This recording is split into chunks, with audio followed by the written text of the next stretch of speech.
세월호 참사 11주기입니다. 전남 지역 곳곳에서 세월호 참사 희생자를 추모하는 기억식이 거행됐습니다. 참담했던 비극은 안전의 중요성을 깨닫게 합니다. 세월호 선체 보전 진행 상황을 확인해봤습니다.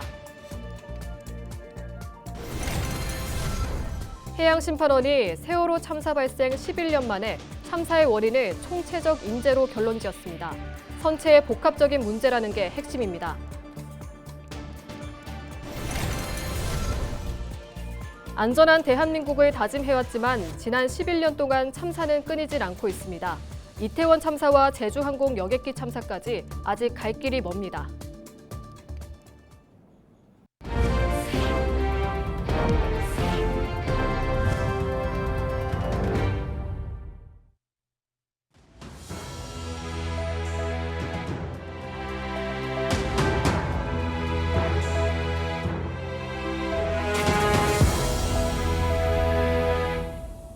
시청자 여러분 안녕하십니까? 헬로티비 뉴스입니다. 2014년 진도 앞바다에서는 승객 300여 명을 태운 여객선이 침몰하는 안타까운 참사가 있었습니다. 그로부터 11년이 흘렀지만 세월호는 여전히 우리 사회에 많은 질문을 던지고 있습니다. 유가족들은 그날의 아픔을 여전히 간직한 채 다시는 이런 비극이 반복되지 않기를 바랐는데요. 이번 시간은 세월호 참사 기획보도 첫 순서로 추모 현장의 분위기를 장혜원 기자가 전해드립니다. 세월호 참사 이후 11번째 봄, 선체가 거치된 목포신항에 추모객들이 하나둘 모여들고 저마다 희생자들의 넋을 기립니다. 유가족들도 무거운 마음으로 항구를 찾아 시민들과 함께 참사의 아픔을 나눕니다. 추모객과 유가족들은 노란색 티셔츠를 입거나 노란 리본을 달며 2014년 4월 16일을 잊지 않겠다는 다짐을 11년째 이어가고 있습니다. 우리 후진이 보내고 평택에 있는 추모공원을 한 주도 거르지 않고 매주 찾다 보니 엄마는 어느새 우리 아들을 유학 보낸 것 같은 생각이 들더라. 그런 마음으로 지금까지 잘 견디고 버텨왔던 것 같아. 해마다 4월 16일이면 수많은 이들의 발길이 이어졌던 목포신항. 이제는 항구를 찾는 추모객들의 수가 전보다 줄어든 모습입니다. 유가족들은 세월호 참사가 사람들 기억 속에 잊혀지는 건 아닌지 우려하며 국가가 보다 안전한 사회를 만들어주길 바란다고 말합니다. 국가가 지금 현재 갖춰져 있는 시스템도 이대로만 운영해도 사실 대형 참사는 안 일어난다고 보는데 우리 아이들 세월호도 마찬가지로 기존의 법만 잘 지켰어도 이런 일은 안 생긴다고 보거든요. 세월호 11주기를 맞아 전남 곳곳에서 추모 행사가 열렸습니다. 지난 14일 진도항에서는 세월호의 기억과 해양 안전의 중요성을 되새기는 추모 참배 행사가 열렸고 참사 당일인 16일에는 참사 해역인 진도 맹골수도에서 선상 추모식이, 팽목항에서는 기억식이 진행됐습니다. 목포의 한 갤러리 카페에서는 4월 한 달 동안 작가들의 작품을 통해 세월호 참사를 추모하고 있습니다. 특별히 잊지 아니하고 기억하는 것, 그 자체로서 세상은 바꿀 수 있는 여지가 있는 것이다. 이런 생각에서 해년마다 이때는 계속 해왔고. 목포지방해양안전심판원 특별심판부에서 세월호 침몰의 원인을 비정상적인 조타기 작동 등 내부 요인으로 결론 내린 상황. 11년 만에 심판원의 결론이 나왔지만 완전한 책임 규명과 재발 방지를 위한 제도 마련은 여전히 과제로 남아 있습니다. 헬로티비 뉴스 장혜원입니다. 11년 전 참담했던 비극은 우리 사회의 안전의 중요성을 지속적으로 상기시키고 있는데요. 세월호 선체를 영구 보존하고 안전의식을 되새길 수 있는 공간을 조성하기 위한 움직임에 속도가 붙고 있습니다. 보도에 송하영 기자입니다.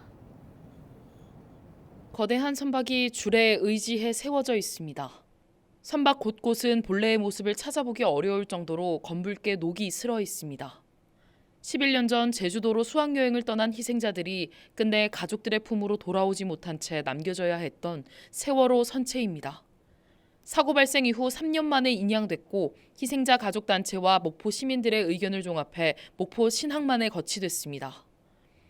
이 과정에서 유족들의 바람은 단 한 가지였습니다. 선체를 그대로 보존해 비극적인 참사로 목숨을 잃은 희생자들을 기억하고 이런 사고가 반복되지 않는 겁니다. 생명과 안전에 관련한 대단히 중요한 교육 자료로서 저희들은 이 활용을 하는 걸 실제로 바라고요. 그래서 선체 내부에 가서도 그때 당시의 상황을 좀 확인을 하고 그때 당시에 어떻게 행동했어야 되는지에 대한 교육도 하고. 이에 정부는 세월호 선체를 중심으로 희생자를 추모하고 안전의식을 키울 수 있는 공간을 조성하기로 했습니다. 선체 거치 장소에서 약 1.7km 떨어진 목포 고하도 신항만 배후 부지에 해양안전복합시설을 구축하겠다는 계획입니다. 가칭 국립세월호 생명기억관에는 세월호 선체가 보존될 예정입니다.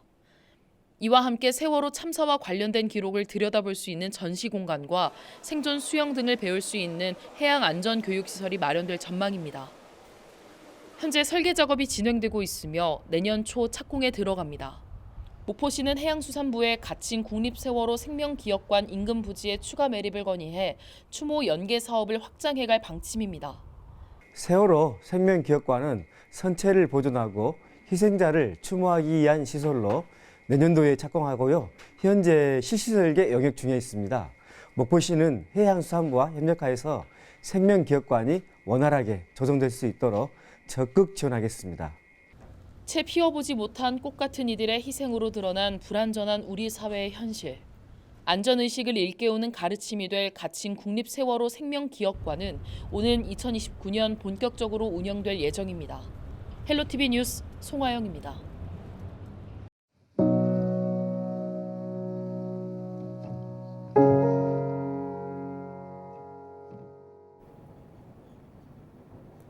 해양심판원이 세월호 참사 발생 11년 만에 참사의 원인을 결론지었습니다. 조타기 고장을 비롯한 선체의 복합적인 문제라는 게 핵심인데요.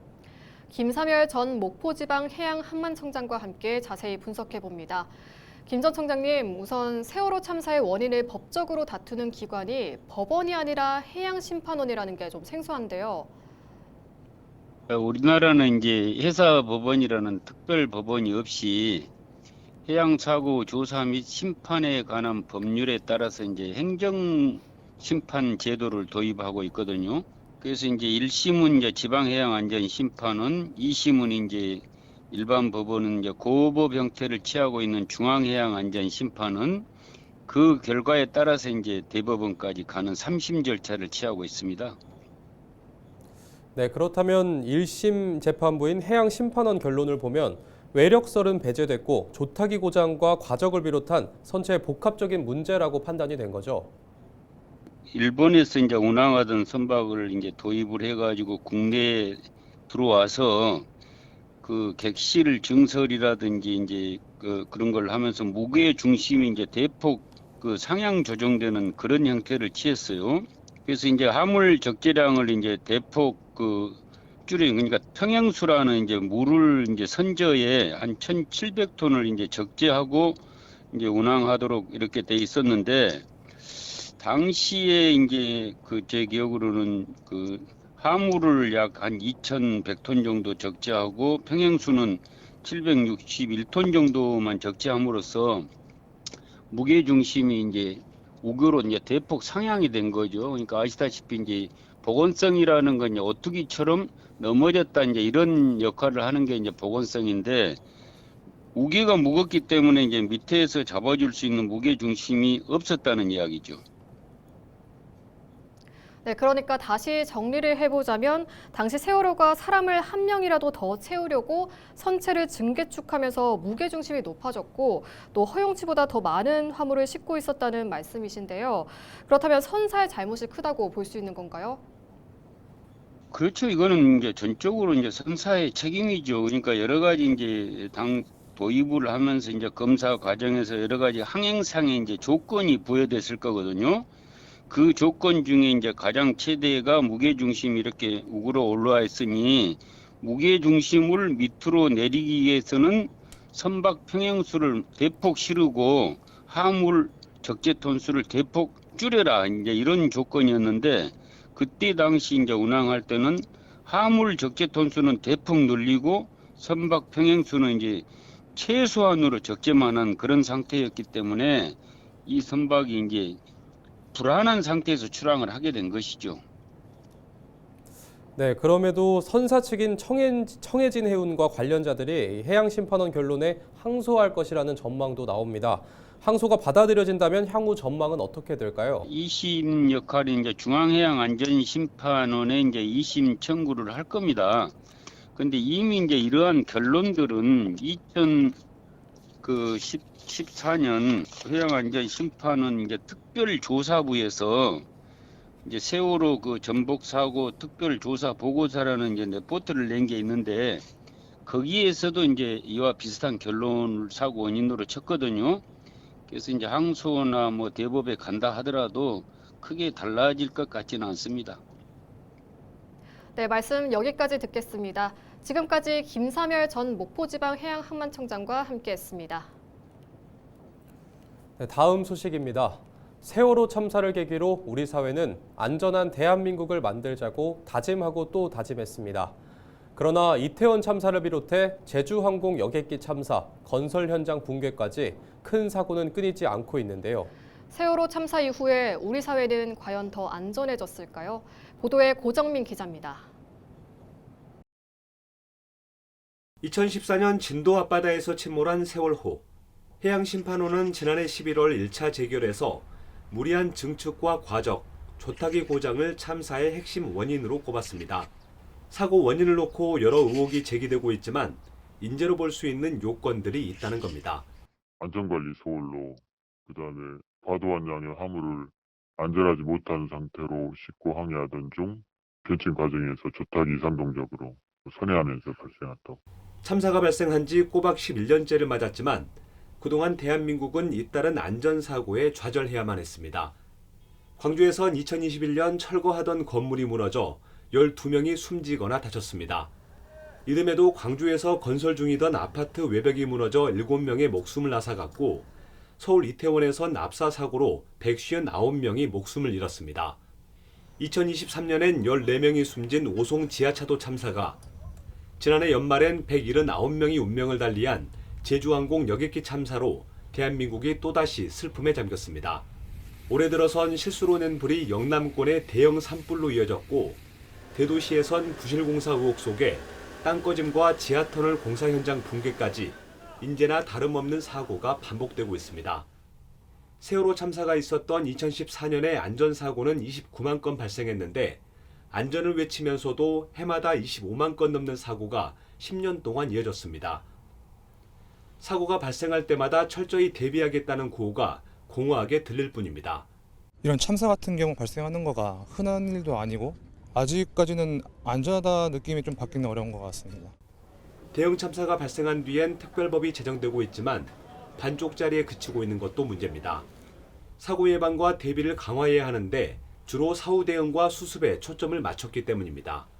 그런 개별 사안에 대해서 특별법이 만들어지고 대응 방안과 후속 조치들이 만들어지고 있습니다. 하지만 장기적으로 봤을 때 이런 재난들은 어느 곳에서 발생할지 알 수 없는 상황에서 거기에 대해서 장기적인 대응과 법적 제도가 필요하지 않을까 생각합니다. 세월호 참사를 통해 안전후진국이라는 민낯을 드러내고도 여전히 되풀이되고 있는 각종 사고와 재난, 안전 최우선이 헛구호가 되지 않도록 법과 제도를 제대로 손봐야 할 것으로 보입니다. 헬로티비 뉴스 고정민입니다.